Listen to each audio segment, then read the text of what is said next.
This is the Panox V2, an affordable 360 camera that offers up to 5.7K resolution 360 video recording, has 1.5-inch CMOS sensor, supports up to 12K HDR photo, supports 4K 360 live streaming on YouTube and Facebook, and what I like the most, a large 3-inch smart touchscreen display and the ability to view and edit videos straight from the mobile app.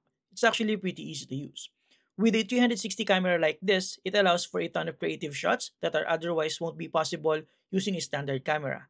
You can capture things in different perspective, and with reframable angles, you can come up with a quite unique story without having to reshoot every single angle. It's literally set up, press record, and enjoy. More time to actually immerse yourself with what's happening around you and not worry about your camera angles and whatnot. This is one of the easiest camera to use for vlogging and traveling.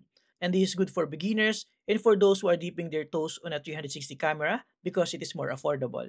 With that said, here are more sample videos taken using